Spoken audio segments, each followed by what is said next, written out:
Le grand JT de l'éducation vous est présenté par Microsoft.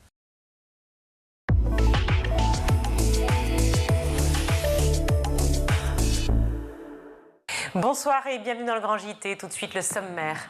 La nourriture comme moteur des émotions, c'est le thème encore trop sous-estimé du Salon de la Nutrition 2025.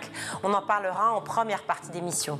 Découvrez la face cachée de la vie étudiante dans le podcast À Découvert, avec un sujet en particulier dont on parle régulièrement ici, la précarité étudiante. Ce sera en seconde partie d'émission. Dans sa chronique, Guillaume Buin fera la lumière sur le service civique qui fête ses 15 ans. Mais tout de suite, place à l'actualité d'éducation avec Guillaume.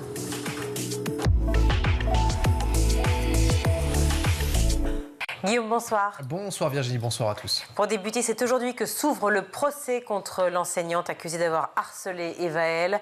La collégienne de 11 ans s'est suicidée en 2019. La jeune fille s'était effectivement pendue au sein de son domicile dans sa chambre après des mois de harcèlement subi par ses camarades, mais également par cette enseignante. Alors, dans le box des accusés du tribunal correctionnel de Pontoise, Pascal B, professeur de français de 62 ans, qui est accusé d'avoir harcelé 3 élèves, dont Eva-El, une professeure avec un parcours exceptionnel pendant 35 ans de carrière, mais selon plusieurs témoignages, elle stigmatisait des élèves comme des victimes en les insultant et en les humiliant. Pascal B a tenu à réagir, c'est au micro d'RMC ce matin.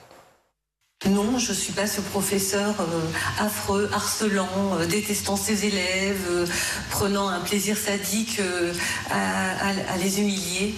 Pas du tout. On a construit cette idée que c'était un tribunal au milieu duquel Eva-El était là et que d'autres élèves de la classe la mettaient en cause. C'est faux. Alors toujours chez nos confrères de RMC, la réaction cette fois-ci de l'avocate de la famille d'Eva-El, maître Delphine Meillet, qui souhaite des réponses concernant la responsabilité de ce suicide. Ce que nous attendons de ce procès, c'est qu'il n'y en ait plus d'équivalent et qu'on comprenne la chaîne de responsabilité qui a fait qu'Eva-El se soit suicidée. Il faut savoir que l'Éducation nationale a reconnu sa responsabilité. En revanche, la professeure qui est traduite devant le tribunal et qui va se défendre n'a jamais émis le moindre regret, ne s'est jamais remise en question. La professeure n'est pas jugée pour le suicide, mais uniquement pour les faits de harcèlement. Depuis 2021, elle n'enseigne plus. Elle risque jusqu'à 3 ans d'emprisonnement et jusqu'à 45 000 € d'amende.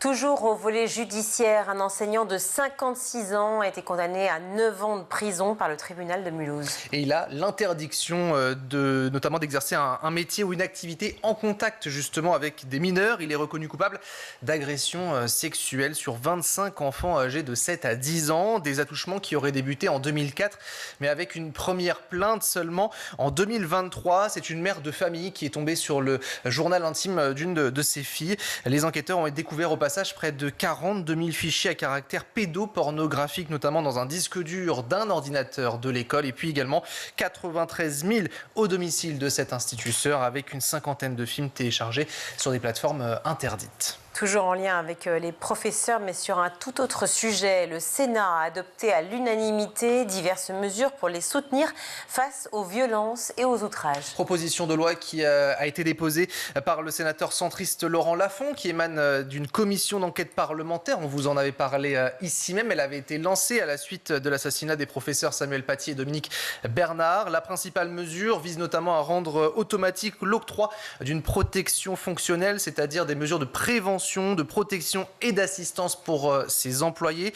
Le texte entend aussi faciliter le dépôt de plainte qui pourra être fait notamment via l'administration en accord avec le professeur. Le texte prévoit aussi d'informer les chefs d'établissement de la mise en examen ou de la condamnation pour terrorisme d'un de leurs élèves. Et puis un autre point qui a été moins consensuel, c'était le fait de pouvoir fouiller les sacs des élèves. Seule la police pouvait le faire. À présent, cette fouille sera possible, mais uniquement si l'élève ou encore les parents donnent leur accord. Sachez que le vote a été salué par la ministre Elisabeth Borne.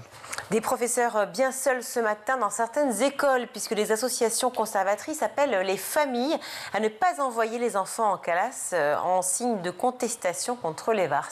Un mouvement populaire qui s'est diffusé en fait sur les réseaux sociaux, notamment sur X ex-Twitter, le compte de parents en colère qui appelle à cette mobilisation. Les différents comptes qui gravitent justement autour de ce collectif de parents sont proches notamment de l'extrême droite ou encore de la Manif pour tous. Une pétition a été lancée, la pression elle s'accentue contre les établissements. Comme l'explique notamment cette directrice d'école du syndicat SE-UNSA, elle enseigne déjà depuis près de 28 ans. Et au moment du Covid, elle a été menacée de mort par des parents complotistes. Elle constate notamment une hausse des intimidations de la part des familles qui remettent en cause notamment ce qui est appris à l'école. Écoutez. C'est sur les sujets qui vont heurter leurs croyances familiales, leur cadre de valeurs. Donc on va avoir par exemple une confusion entre le fait religieux et les croyances religieuses. On va avoir aussi sur les connaissances scientifiques par rapport aux croyances, sur la création, l'évolution, le platisme. Et dernièrement, effectivement, il y a aussi l'éducation à la vie affective relationnelle et à la sexualité. C'est-à-dire que des parents sont inquiets au point de penser que les enseignants sont mal intentionnés et à ce moment-là, effectivement, ça fait ressortir quelques peurs. Alors, toujours au micro de France Inter, cette fois-ci, Grégory Ancel, le vice-président de la FCPE, lui souhaite un échange avec ces familles sur ces sujets. Il y a le fait de se poser des questions sur telle matière, sur telle leçon, et là de discuter avec l'enseignant ou l'enseignante pour comprendre le contexte, c'est tout à fait légitime et bienvenu. Par contre, contester n'est pas acceptable. L'école n'est pas à la carte. Il y a une obligation d'assiduité et de participation. Alors des cas qui peuvent tout simplement faire l'objet de signalements pour atteinte à la laïcité et aux valeurs de la République. Partons pour les États-Unis maintenant, où les universités se trouvent dans le viseur de Donald Trump. Son administration a annoncé la suppression immédiate de 400 millions de dollars de subventions fédérales à l'Université de Columbia. Oui, l'université new-yorkaise, bastion des manifestations pro-palestiniennes au printemps 2024, est accusée d'inaction face à des actes, je cite, antisémites. Selon les autorités, cette coupe budgétaire n'est qu'un début des suppressions qui représentent la première série d'actions entamées par le gouvernement Trump, avec notamment 4 agences et le ministère fédéraux qui le dit, ainsi que la justice et l'éducation. Ils dénoncent tous le harcèlement persistant des étudiants juifs. Réaction de Columbia qui dit prendre au sérieux ses obligations légales et qui comprend la gravité de cette annonce. Selon une porte-parole, l'université s'engage à lutter contre l'antisémitisme et à garantir la sécurité et le bien-être de sa communauté. Et forcément, face à cette situation de coupe budgétaire depuis le retour de Donald Trump à la Maison-Blanche, le ministère français de l'enseignement supérieur et de la recherche invite les universités à réfléchir à l'accueil de chercheurs américains ici. Et c'est Philippe Baptiste qui a adressé un courrier justement à l'Agence nationale de la recherche, aux organismes nationaux ainsi qu'à tout autre organisme de recherche, leur demandant ainsi de lui faire parvenir des réflexions, des alertes, des analyses et des propositions concrètes. Il y en a une notamment dans les Échos. C'était ce week-end. C'est la présidente de la Sorbonne qui alerte sur les répercussions importantes de ces coupes budgétaires. Elle appelle notamment les chercheurs américains à venir, alors soit en virtuel via des plateformes technologiques, soit en physique, avec notamment les chaires de professeurs juniors et seniors. En gros, c'est un recrutement qui permet d'accéder à un emploi titulaire dans le corps professoral ou encore en tant que directeur de recherche. Et puis pour les étudiants qui le peuvent, l'accueil pourrait se faire là aussi de manière virtuelle sur des disciplines qui ne sont pas enseignées dans d'autres pays ou avec des cours enseignés et validés à distance. D'ailleurs, il y a eu des manifestations, c'était vendredi, manifestations de la part des scientifiques, c'était aux États-Unis, mais également un peu partout en France. Enfin, pour terminer, coup d'envoi de la 14e semaine des mathématiques sur le thème maths hors les murs. Et cela concerne tout le monde, les collégiens, les lycéens, les écoles également, les parents et puis même le grand public. Elle permet de faire découvrir à tous les élèves le plaisir de faire des mathématiques. Et à cette occasion, le CNRS a lancé une grande consultation sur la place qu'occupent les mathématiques justement dans nos vies. Écoutez à ce sujet Christophe Bess, c'est le directeur de l'Institut national des sciences mathématiques et de leur interaction au sein du CNRS. C'était ce matin. On veut interroger les citoyennes et les citoyens français sur leurs ressentis, leurs émotions quand ils parlent de mathématiques et leurs besoins. On ne pose jamais la question à un adulte, est-ce qu'il veut reprendre les maths? Quand on est, comme moi, chercheur en mathématiques, quand on est interrogé sur notre métier, c'est soit de la passion, soit une espèce de réticence. J'étais nul en maths, c'est pas pour moi. En tous les cas, ça laisse pas les gens indifférents. Et on essaye de comprendre pourquoi, et aussi de pourquoi souvent on entend j'ai détesté les maths. C'est fort comme mot, et on le dit pour aucune autre matière, alors qu'en fait les maths, on la vit tous les jours dans notre quotidien, on en a tous les jours besoin. Quel souvenir avez-vous des mathématiques à l'école? Pouvez-vous nous raconter également l'impact qu'ont eu les maths sur votre parcours dans la vie? Voilà les questions qui vous sont soumises. Pour y répondre, vous avez jusqu'au 30 avril prochain via le site internet consultation-maths.fr. Merci beaucoup Guillaume, je me poserai la question, c'est promis. Alimentation, émotion, performance, le trio gagnant. Voici le thème de l'édition 2025 du Salon de la Nutrition qui ouvre ses portes les 14 et 15 mars prochains. L'occasion de revenir sur ces liens essentiels entre alimentation et émotion. On va en parler tout de suite dans le Grand JT.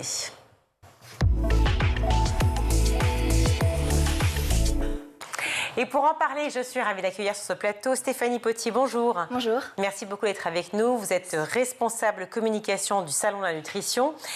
Fanny Maksimovic, bonjour. Bonjour. Merci d'être avec nous également. Vous êtes membre de la communication du Salon de la Nutrition. Donc ce fameux salon qui fête cette 11e édition a pour thème cette année alimentation, émotion, performance, le trio gagnant. On sous-estime le lien entre ce qu'on mange et ce que l'on ressent. Qui veut commencer ? Peut-être. Si tu veux. Stéphanie, alors allez-y. Je choisis. On sous-estime ce qu'on mange, en effet. Le lien surtout entre ce qu'on mange et ce qu'on ressent. Notre alimentation, elle est forcément liée avec nos émotions et les performances. Pour le salon, on ne cible pas forcément que les performances sportives, c'est aussi les performances cognitives. Et donc l'alimentation est vraiment en synergie avec les émotions et la performance parce que ce que nous mangeons, ça va forcément impacter nos performances cognitives, que ce soit à l'école, mais aussi nos performances sportives. Fanny va en parler un peu plus après, je pense. Mais si on ne se nourrit pas forcément bien, on peut avoir des blessures, etc. Et en rapport avec les émotions, c'est vraiment le pilier dans l'alimentation. On a aussi beaucoup d'injonctions pendant l'enfance qui peuvent développer des troubles. Et donc, c'est pourquoi on a choisi ce thème, parce que les émotions, c'est par exemple, manger pour cacher ses émotions. Fanny, je sais pas si Il y a plusieurs types d'alimentation, d'après ce que je comprends. Il y a l'alimentation pour se nourrir, donc qui est physiologique, c'est ça? Oui, on va partir sur un besoin de base physiologique, mais en fait, derrière la notion d'alimentation, on va avoir une notion de plaisir qui est rattachée à ça. Et donc, du coup, forcément, ça va prendre tout un sens émotionnel, qu'on le veuille ou non. Alors, il y a des émotions qui vont être positives, il y a des émotions qui vont être négatives. Moi, qui suis plutôt spécialisée aussi dans la nutrition sportive, quand je suis des athlètes de haut niveau qui ont une très forte pression pour performer, et si dans leur quotidien, quelque chose ne va pas, par exemple, ils vont être impactés sur leur alimentation et forcément sur les performances, ça va avoir un impact, ça va leur permettre peut-être de moins performer et du coup de moins atteindre leurs objectifs. Donc c'est un petit peu tout ça qu'on aborde au salon. C'est vraiment l'aspect de l'impact de ces émotions sur notre alimentation. Voilà, déjà, et puis si on parle de performance, puisqu'on y est, autant continuer sur ce chemin-là, mais c'est l'idée qu'effectivement, en fonction de ce qu'on va manger précisément, notre performance à la fois intellectuelle, sensitive et physique va être impactée. Oui, c'est ça. C'est ça ? De quelle manière ? De quelle manière ça peut être sur l'apport de protéines, sur l'apport de légumineuses, oui, en fait, sur quoi ça peut être oh là là, je suis stressée. Alors, on a une hormone qui s'appelle le cortisol, qui est l'hormone du stress. Et en fait, en période de stress intense, on va la développer, et ça va pouvoir nous donner des envies, par exemple, de sucre. Souvent, on la synthétise beaucoup vers 17h. Et donc, c'est là où les gens, ils ont quand même mangé le matin, le midi, et puis ils se disent, ah là, j'ai envie d'une touche sucrée, je vais peut-être plus être amené à grignoter. Et si c'est un grand moment de stress à ce moment-là, on peut se jeter sur le premier gâteau qu'on trouve, sur le jus de fruits qu'on n'a pas l'habitude de boire, qui sont des choses qui ne sont pas forcément hyper nutritives et qui vont nous apporter des sucres rapides, ou alors des graisses qui sont souvent transformées dans les gâteaux industriels. Et donc tout ça, ça peut avoir un impact ensuite sur notre corps, sur notre performance cognitive et sur notre physique en fait. C'est ce qu'on appelle l'alimentation émotionnelle justement. Tout à fait. C'est aussi pourquoi on a choisi ce thème au salon. Parce que, comme Fanny l'a dit, elle est en sportive, moi je suis en humaine. En humaine, on aborde plus la psychologie en fait, du bien portant dans l'ensemble. Et l'alimentation émotionnelle, c'est vraiment un sujet d'actualité, aussi avec les restrictions cognitives, les injonctions qu'on peut avoir dans l'enfance, se restreindre pour manger. Et tout ça, ça amène à des compulsions alimentaires, bien sûr, et à l'alimentation émotionnelle, comme vous l'avez dit. C'est vraiment se jeter, par exemple, sur la nourriture quand on est stressé. Et ça va forcément impacter, comme Fanny l'a dit, nos performances physiques ou cognitives. Ce qui joue beaucoup, effectivement, quand on se dit « oh là là, je vais pas bien, etc., j'ai hyper envie de manger un éclair au chocolat ouais. », le fait de manger cet éclair au chocolat n'aura pas forcément le même impact sur le corps et sur, effectivement, les performances parce qu'on culpabilise, parce qu'on l'engloutit, oui. Alors que si on l'aurait mangé juste parce qu'on a envie de cet éclair précisément, parce qu'on sait qu'il est bon, oui. On n'aurait pas le même résultat, oui ou non? En fait ça dépend du contexte. Si on se jette sur cet éclair et qu'ensuite on culpabilise, là, en fait, c'est une alimentation qui a été émotionnelle ouais. Et qui enclenche ce sentiment de culpabilité. Et donc là, on n'est pas dans quelque chose de sain.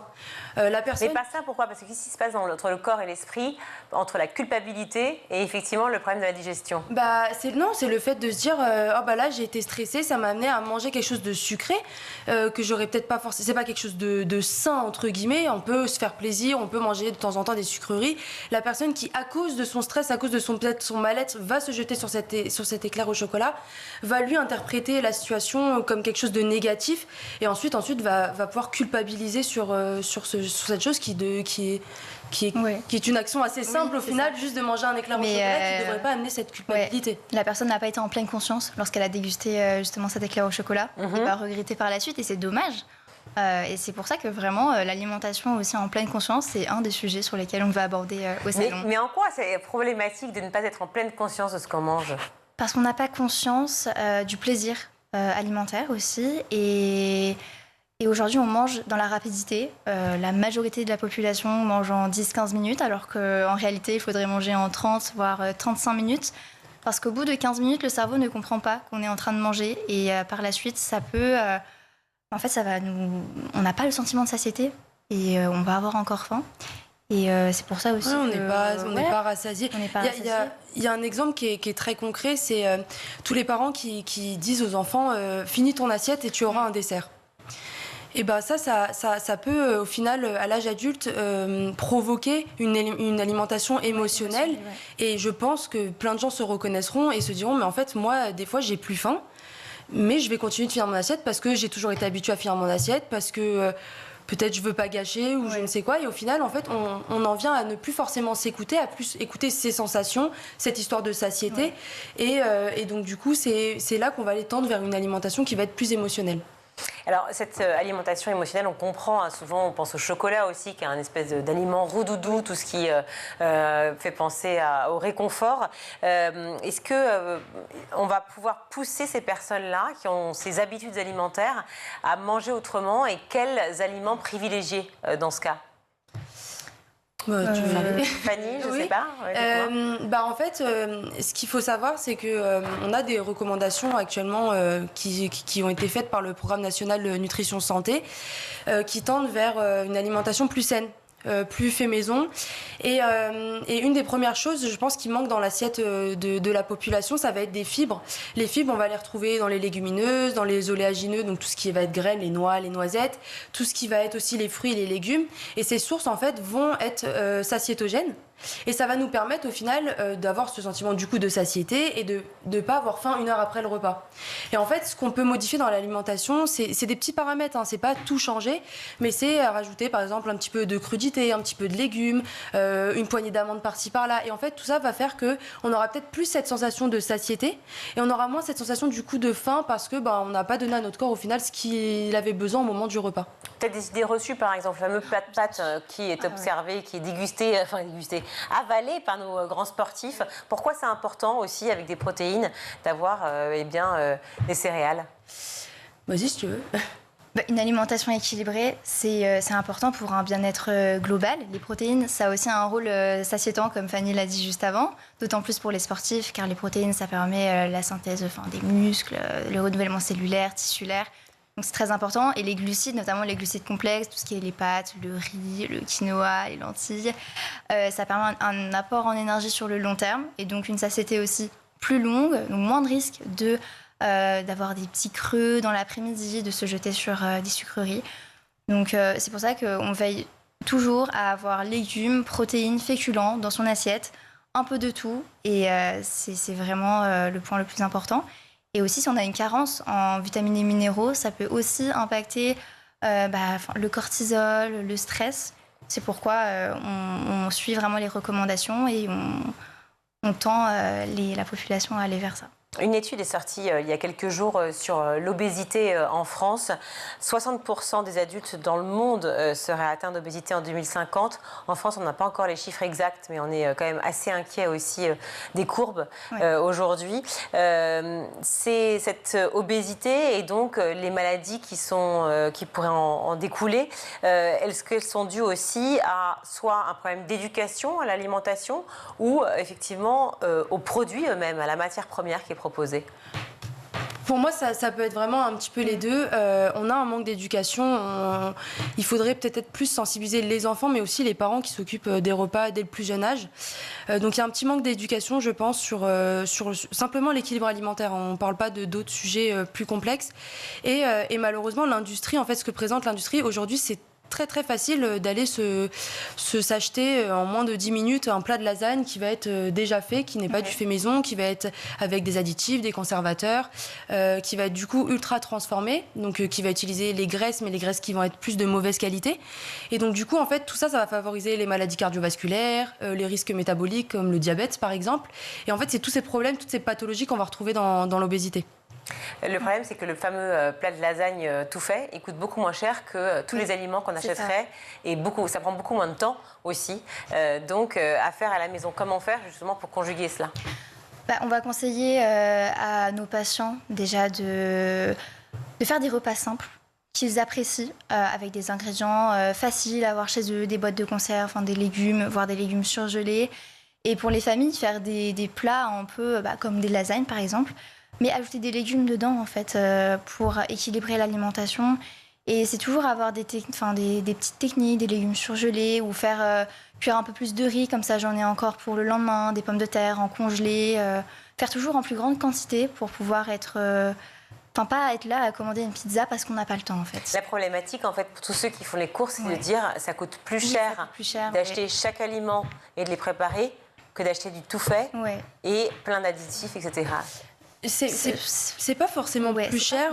Moi, j'ai eu un exemple ce matin d'une personne je fais des recettes sur Instagram, et qui m'a dit, oh là là, la recette, ça coûte beaucoup moins cher que ce que j'ai acheté. C'est des petites boules énergie aux protéines que les sportifs consomment. Et en fait, elle m'a dit, j'ai pas eu de vaisselle, j'ai mis moins de 5 minutes à le préparer, et au final, ça me coûte moins cher parce que la petite boule revient à 2,50 € sur le marché. Et en fait, au final, quand vous achetez avec le prix au kilo, c'est pas plus cher. Un plat de lasagne où on va avoir une portion de 400 grammes qui va coûter 5 €, et finalement, si on achète même quantité ou en plus gros, mais qu'on fait plusieurs plats de lasagne, ça va nous revenir un petit peu moins cher. Oui, c'est ça. On aura une plus grande quantité en faisant maison. Et puis aussi, la saveur, c'est pas la même chose. Et c'est une petite gratification aussi de pouvoir manger ses plats soi-même. C'est aussi ça. On parle d'un salon de la nutrition qui a démarré ou qui démarre quand? Redites-moi les dates. Vendredi 14 mars et samedi. Donc vendredi, c'est destiné aux professionnels de la santé et samedi au grand public qui veulent venir. Et ça se trouve au 13 rue de la Fontaine-au-Roi, dans le 11e arrondissement de Paris, proche du métro République. Un événement organisé donc, par les étudiants eux-mêmes, l'occasion de les voir mettre en pratique justement à la fois leurs connaissances, mais aussi leurs recettes, comme vous, leurs idées sur la question, et aussi peut-être de les laisser choisir les thèmes qui sont importants pour eux. Oui, c'est ça, tout à fait. C'est nous qui avons choisi le thème cette année, comme toutes les années. Et c'est un thème qui nous tient à cœur parce qu'on a une filière humaine dans la classe, une filière sportive. On a voulu associer les deux et vraiment choisir 3 mots-clés, les émotions, la performance, l'alimentation, qui sont 3 mots vraiment en synergie et indissociables ensemble.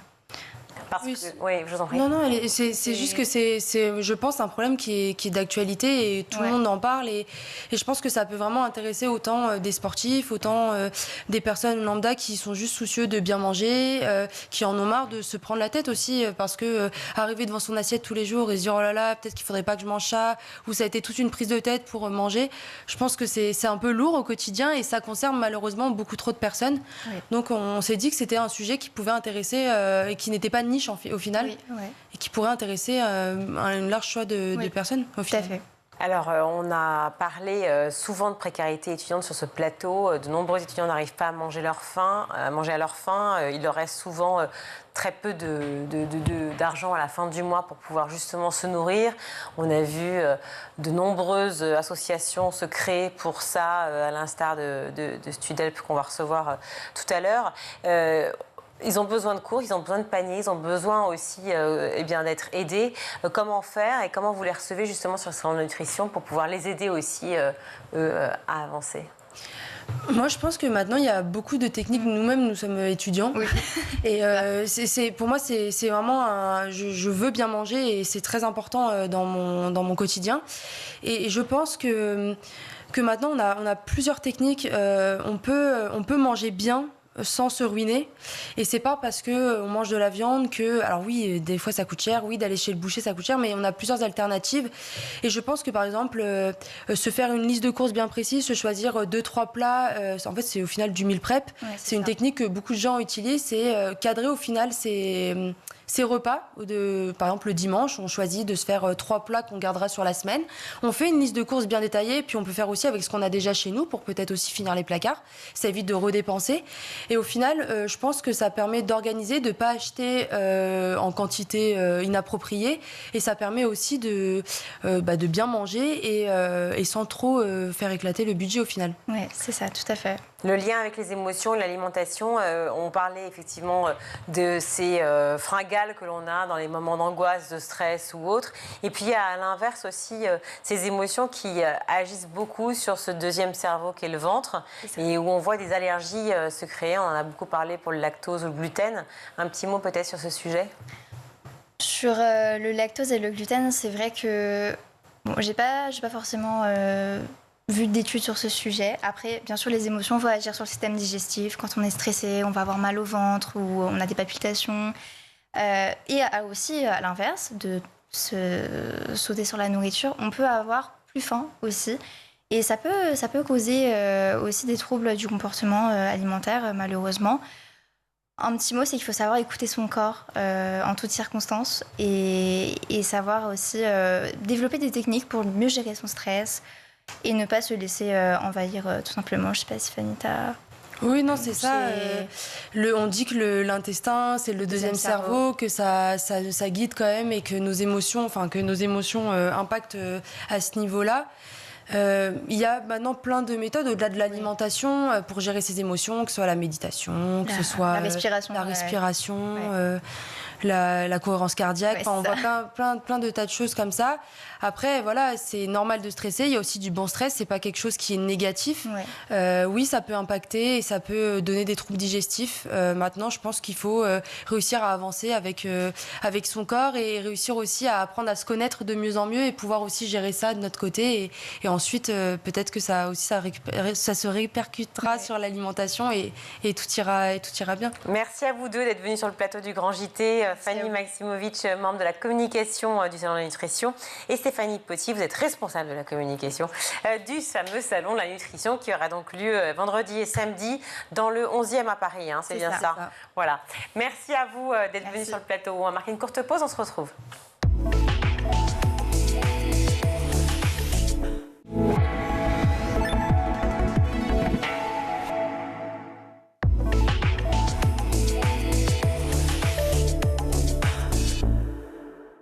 De retour dans le Grand JT, je suis ravie d'accueillir Florian Ripper. Bonjour. Bonjour. Merci beaucoup d'être avec nous. Vous êtes le cofondateur et directeur général de Studelp.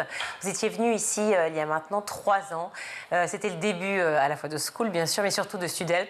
Un moment qui était un moment presque post-Covid, enfin en tout cas on avait vécu cette période de pandémie terrible et puis les conséquences, notamment sur les étudiants, conséquences désastreuses de ce Covid, avec, on appelait ça la face cachée de la vie étudiante. C'est comme ça que vous avez appelé votre podcast aujourd'hui qui démarre. Un podcast que vous avez voulu créer aussi pour pouvoir mettre à l'honneur à tous ces étudiants et qui veulent à la fois remercier ceux qui les aident, mais aussi pour expliquer ce que c'est que le quotidien. Exactement, on était venu il y a un petit peu plus de 3 ans vous voir et le constat est toujours aussi aussi alarmant aujourd'hui. On a toujours autant de demandes d'étudiants qui sont dans le besoin, malheureusement. Et on se rend compte surtout qu'il y a de très belles histoires aujourd'hui, nous, qui se sont créées via notre association Studelp, qui permet justement de mettre en relation un étudiant qui est dans le besoin avec un particulier qui va pouvoir l'aider par quelques courses. La réalité du terrain, c'est que beaucoup d'étudiants souffrent de besoins sur l'aide alimentaire, mais aussi de solitude, ont envie de créer du lien social. Et c'est aussi ce qu'on veut raconter par ce podcast, justement, de raconter toutes les belles histoires qui se sont créées depuis 3 ans, un peu plus de 3 ans et demi aujourd'hui, avec Studelp. Il y a eu plein de belles rencontres qui se sont créées. On a des étudiants qui ont réussi à trouver des emplois, de l'alternance, des CDD, CDI, des jobs étudiants par le biais de notre association. Et c'est aussi ce message-là qu'on a envie de montrer, c'est qu'on peut aussi aujourd'hui s'en sortir. Et on a lancé nos 2 premiers épisodes avec 2 étudiants justement qui racontent leur histoire. Alors, les étudiants qui racontent leur histoire, des histoires effectivement très fortes, des histoires de vie où on n'imagine absolument pas que finalement la vie étudiante peut aussi ressembler à ça. On a toujours cette image d'Épinal, des sorties, de la fête, de la rencontre avec les copains, de la découverte. On fait beaucoup de collectes dans les magasins. On va à la rencontre des gens et des particuliers justement qui voudraient aider des étudiants. Et très souvent, le premier constat qu'on fait, c'est les étudiants ont qu'à aller travailler, ils ont qu'à se débrouiller par eux-mêmes, ils ont des aides qui sont proposées par l'État. Sauf que très souvent, en fait, ces personnes-là ne se rendent pas compte de la réalité du terrain, c'est que la majorité des étudiants ne sont pas forcément éligibles à toutes les aides qui sont proposées par l'État, que malheureusement, plein d'étudiants souffrent encore une fois, de précarité alimentaire, mais de solitude, de précarité menstruelle, liée aussi à la santé mentale. Et l'objectif, c'est vraiment de montrer justement la réalité du terrain et de donner aussi envie aux gens de s'engager pour tenter d'aider un maximum d'étudiants qui sont dans le besoin. La réalité du terrain, c'est souvent les étudiants qui restent, qui ont 100 € en fait, en gros, pour le mois, pour s'alimenter et éventuellement faire autre chose. Complètement. Juste avant de venir, je répondais à 2 messages Instagram d'un étudiant qui me disait il me reste 50 € pour me nourrir jusqu'à la fin du mois, je ne sais vraiment pas comment faire. Donc on l'invite à venir sur nos distributions alimentaires et sur les distributions alimentaires d'autres associations. On a une étudiante qui nous a écrit ce matin en disant qu'elle dormait dehors, qu'elle était à la rue et qu'elle ne savait plus du tout comment faire et elle avait 0 solution. Donc on essaie de les rediriger vers des prestataires et des partenaires externes via les mairies, le Secours populaire ou d'autres enseignes. Mais la réalité du terrain, il y a 3 ans et demi, on avait des demandes qui étaient urgentes sur l'aide alimentaire. Mais aujourd'hui, elles sont sur l'aide alimentaire, mais aussi surtout sur l'aide au logement, où il y a de plus en plus d'étudiants, malheureusement, qui dorment dehors. La première réaction à toutes les personnes à qui on parle de cette précarité étudiante, souvent, par méconnaissance, disent « mais je ne comprends pas, ils sont où les parents ?» Notamment, dans nos 12 000 bénéficiaires aidés dans toute la France, c'est un petit peu plus de 80% d'étudiants internationaux, du coup, qui ont économisé dans leur pays, qui se font un petit peu appâter malheureusement par les écoles de commerce qui leur vendent monts et merveilles en leur disant on va vous aider à trouver un logement, une alternance, un stage, qui leur vendent de belles grosses entreprises. Mais malheureusement, en arrivant en France, la réalité du terrain, elle est tout autre. On les aide pas à trouver un logement, ni à trouver une alternance, ni un stage. On les aide même pas à refaire leur CV ou leur lettre de motivation. C'est aussi pour ça qu'on essaie de les aider par ce biais-là. Et très souvent, en fait, ils déchantent complètement. La plupart peuvent pas faire d'alternance dès la première année en fonction du pays d'où ils viennent. Ça, c'est des choses qu'on leur dit pas forcément quand on les recrute, parce que l'objectif pour les écoles de commerce, c'est de faire beaucoup de remplissage.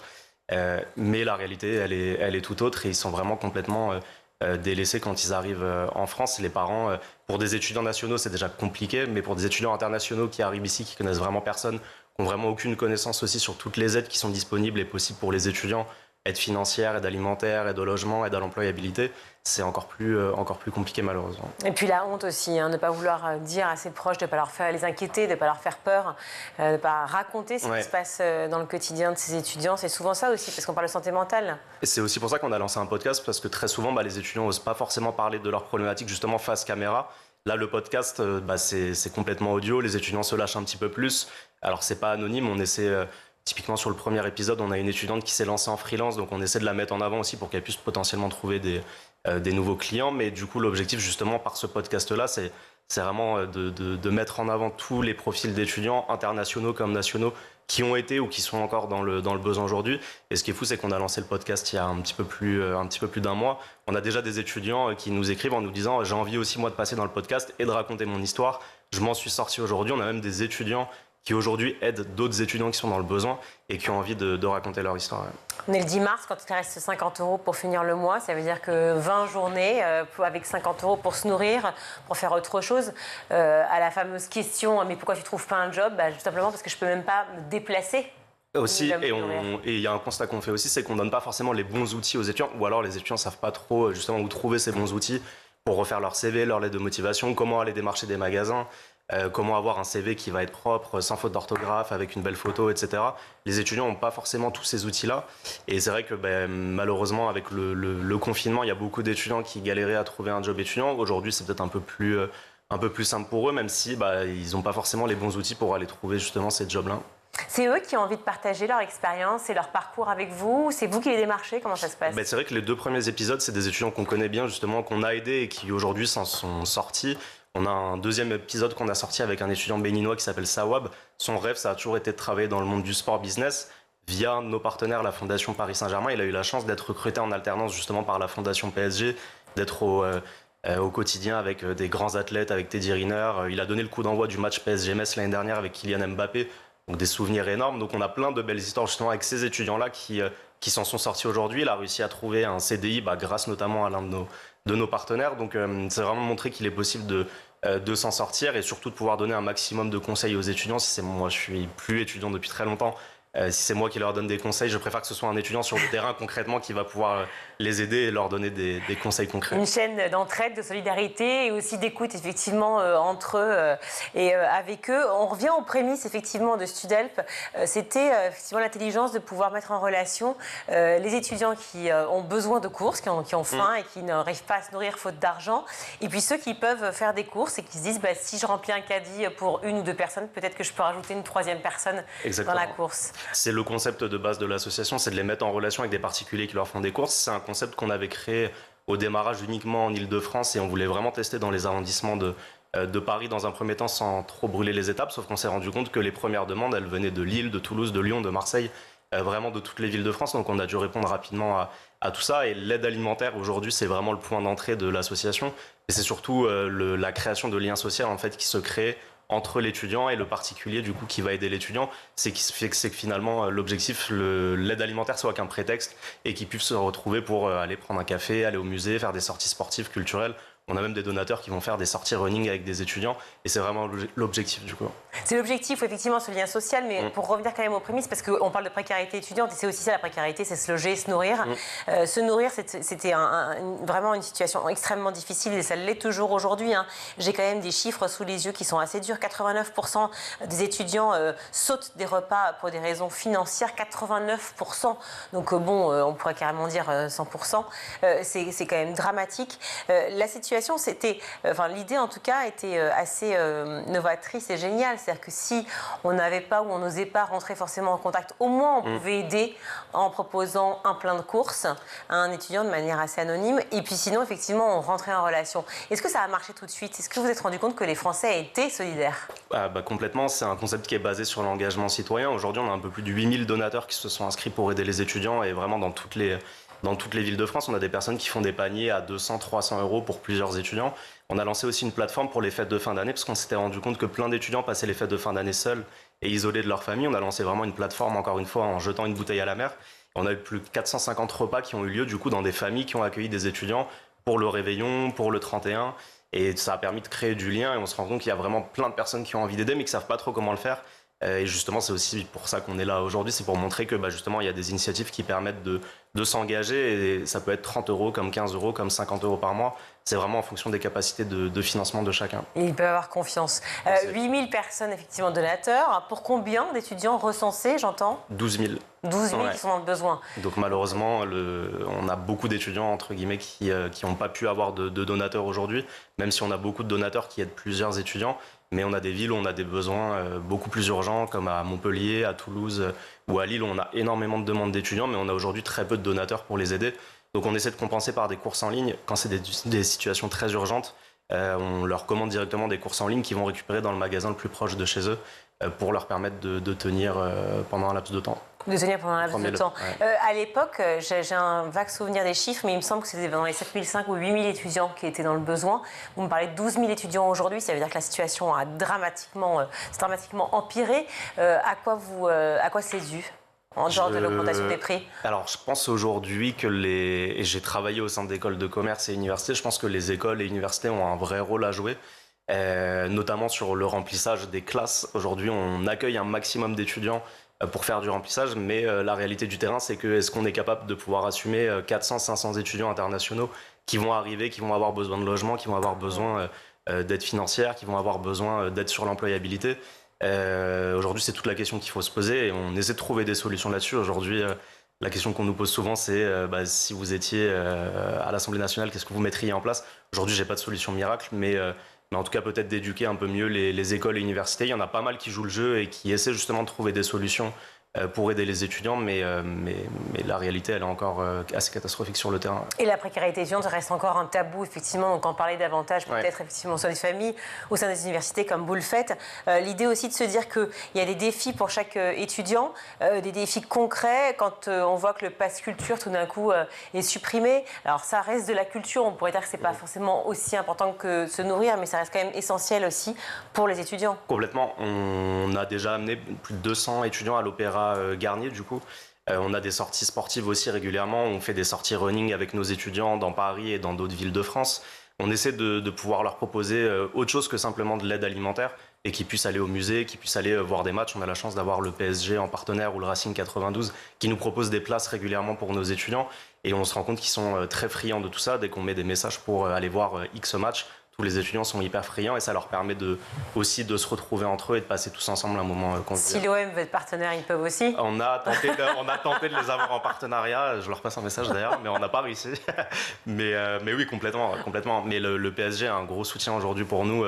On fait beaucoup de cantines solidaires, des distributions alimentaires au Parc des Princes. On a plus de 2000 étudiants qui viennent régulièrement avec l'association Linky et qui viennent récupérer des paniers repas. Et on les aide aussi sur l'employabilité. Bravo. Donc pour toutes les familles, pour toutes les personnes qui veulent aider effectivement Studhelp, on va sur quelle plateforme? Sur le site studhelp.fr. STUDHELP, voilà, et vous allez vous faire référencer sur ce site-là pour pouvoir aider de près ou de loin tous les étudiants qui sont dans le besoin. Merci beaucoup Florian Lepère d'être venu sur le plateau du Grand JT. On va tout de suite retrouver Guillaume pour sa chronique.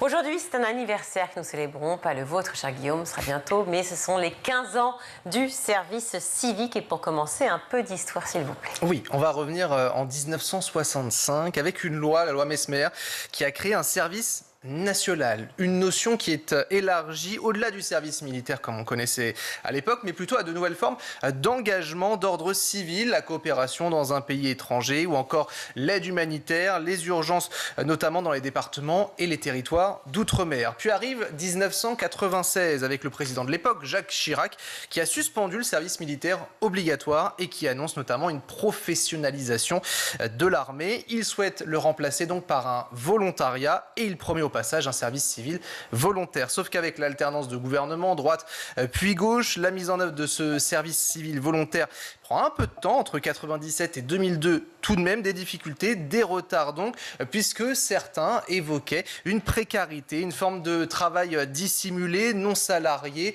seulement indemnisé et non rémunéré à proprement parler, avec un autre code que celui du travail.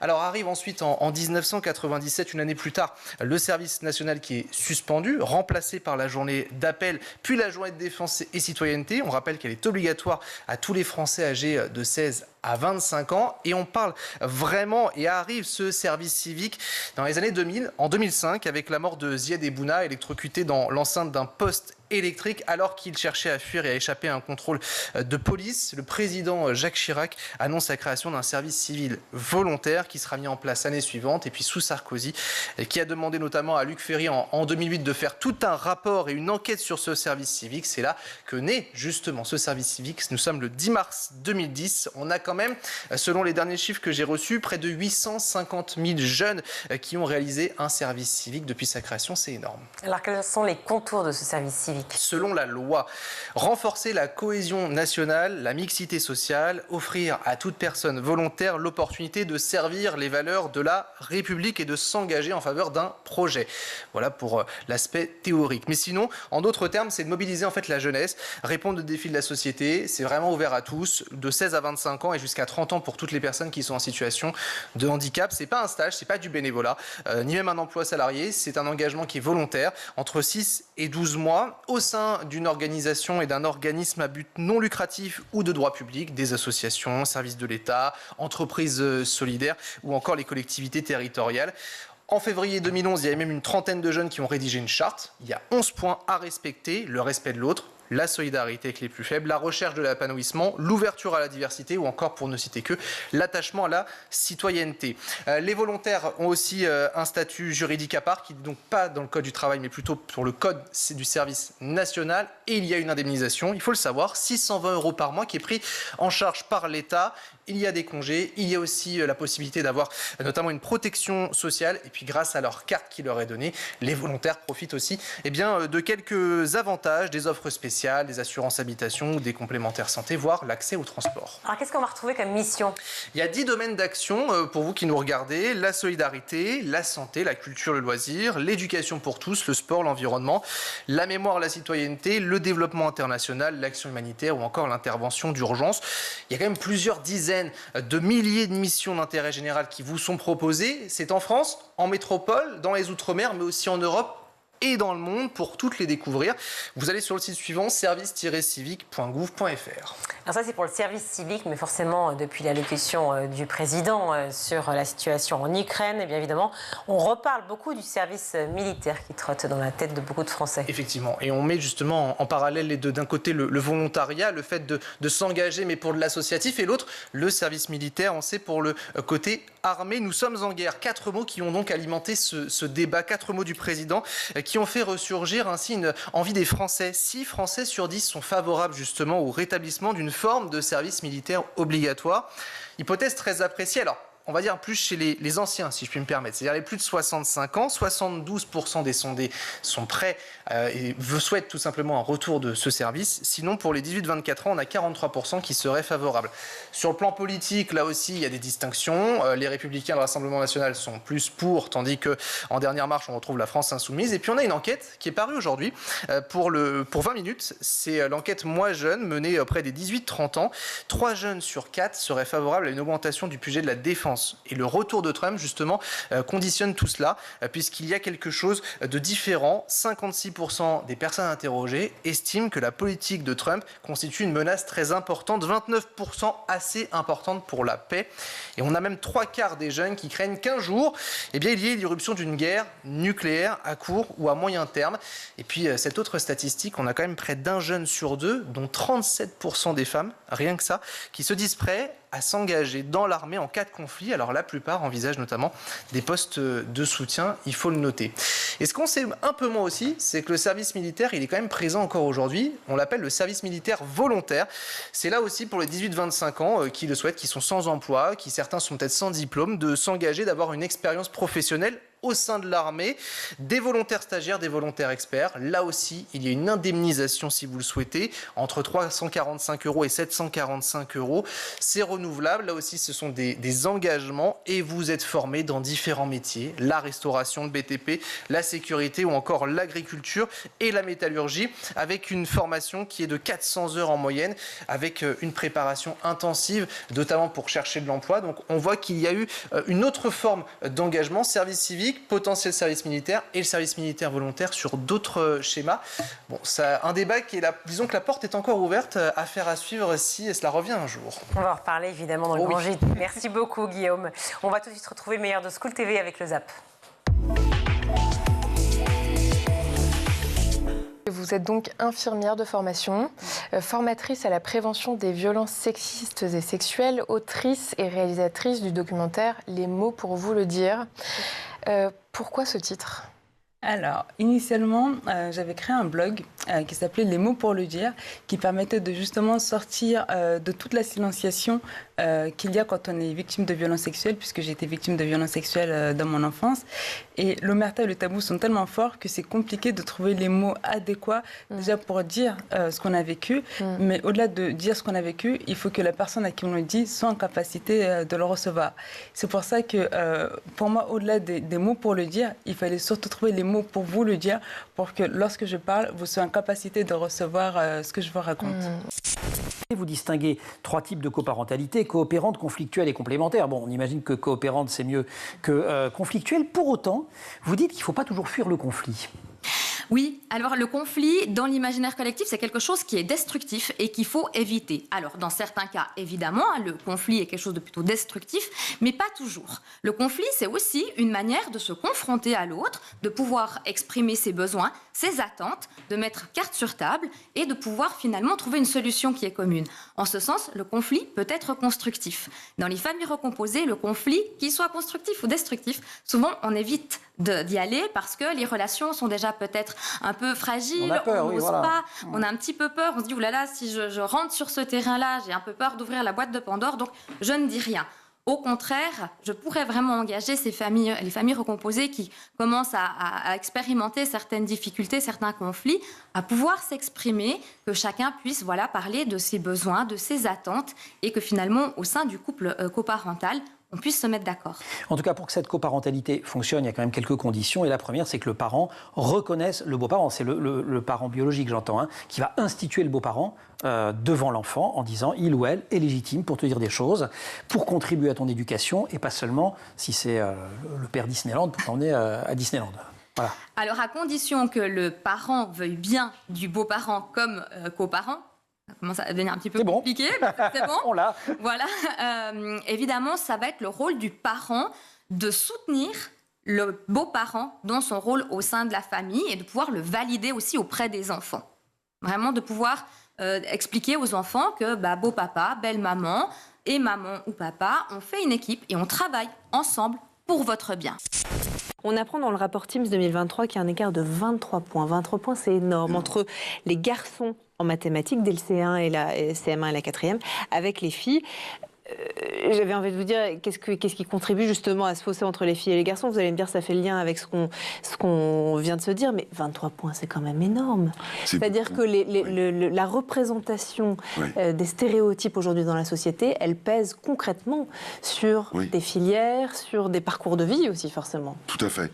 Et on le voit, par exemple, sur les écoles d'ingénieurs, ils ont beaucoup de mal à recruter des élèves femmes. Tout à fait.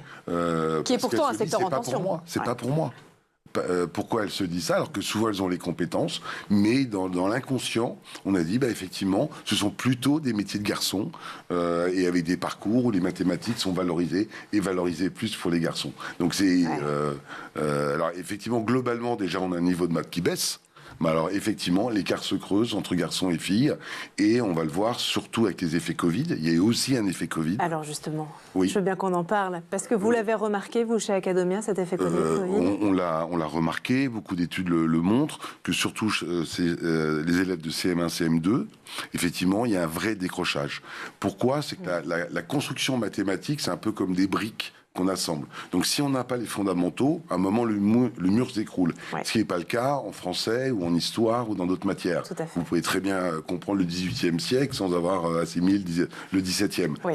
En mathématiques, si vous n'avez pas les bases, vous ne pouvez pas construire.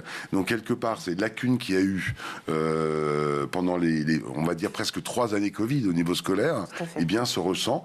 Et peut-être que les parents, peut-être que l'attention était plus portée sur les mathématiques et les garçons que les jeunes filles et les mathématiques. Est-ce que vous pouvez nous raconter votre parcours? Oui, alors moi du coup j'ai été violée quand j'avais 7 ans. C'était par un jeune de mon quartier, un adolescent. Et en fait ce qui s'est passé c'est que moi le lendemain de l'agression, j'ai subi ce qu'on appelle une amnésie traumatique. C'est-à-dire que j'ai complètement oublié que j'avais été violée. Donc j'ai continué ma vie d'enfant et d'adolescente ensuite le plus normalement possible. Et c'est vraiment à l'aube de mes 19 ans, en regardant un téléfilm sur France 2 où il y a une scène de viol dans ce téléfilm. Et en fait en voyant cette scène, d'un seul coup j'ai le traumatisme qui revient. J'ai vraiment tout le souvenir qui revient en même temps. Et ce qui est très frappant, c'est que au moment où je me rappelle dans ma tête, j'ai les sensations également dans mon corps. Je me fais comme si j'étais de nouveau violée à ce moment-là. Donc ça a été très... Et là, on est combien d'années plus tard? Là, on est, on va dire, 12 ans après, parce que c'était quelques semaines avant mes 19 ans. D'accord. Donc ça a été très violent. Et pendant de longues années, j'étais un peu dans une forme de déni où je me disais... le viol que j'ai subi n'a pas de répercussions sur ma vie parce que quand je regardais ma vie avec les autres personnes de mon âge, on avait vraiment la même vie. Donc je me suis dit, bon, bah, ça va, je ne suis pas si traumatisée que ça.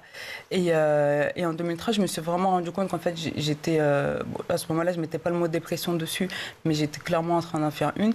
Et c'est à partir de ce moment-là que j'ai décidé de commencer une thérapie. Et en fait, j'ai erré pendant des années avant de trouver la psychologue avec laquelle j'allais pouvoir enfin guérir. Donnons du temps au temps. Oui, je vois aussi beaucoup de parents qui ont un petit peu ce fameux mythe de l'instant love que je cite on en a aussi pas au parlé. départ. Absolument. Exactement. L'amour immédiat, Voilà. qui est aussi faux que l'histoire de la marâtre. Complètement. Vraiment, on a deux mythes qui entourent les familles recomposées. C'est celui de l'horrible belle-mère, que tout le monde connaît, et puis l'autre mythe, c'est celui de l'instant love, qui est l'idée qu'à partir du moment où les beaux-parents et les enfants vont se rencontrer, ils vont tomber en amour immédiatement les uns des autres. Et je vois énormément de parents qui se mettent une pression vraiment importante pour que la première rencontre la première rencontre avec beau-papa ou belle-maman soit quelque chose d'absolument magique.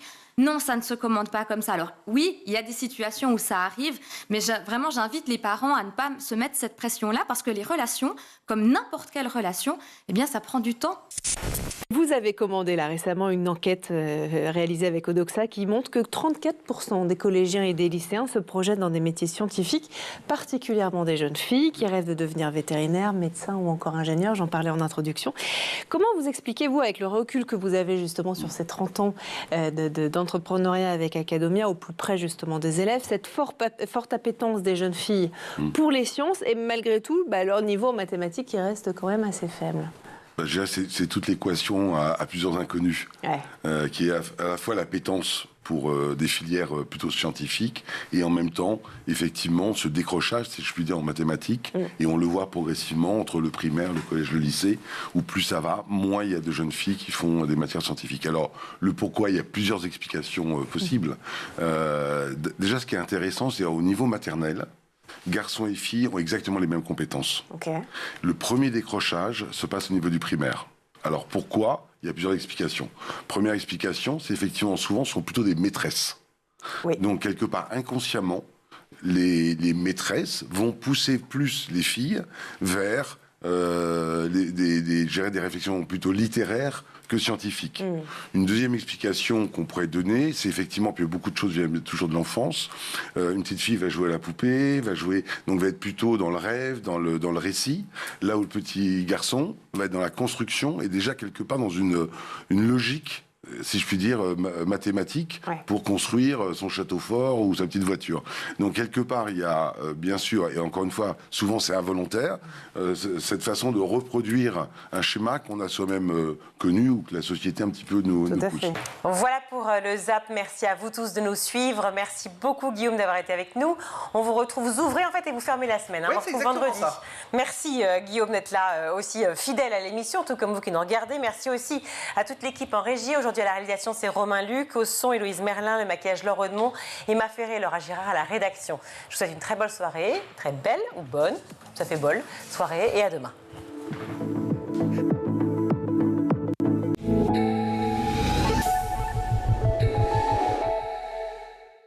Vous avez regardé le Grand JT de l'éducation avec Microsoft.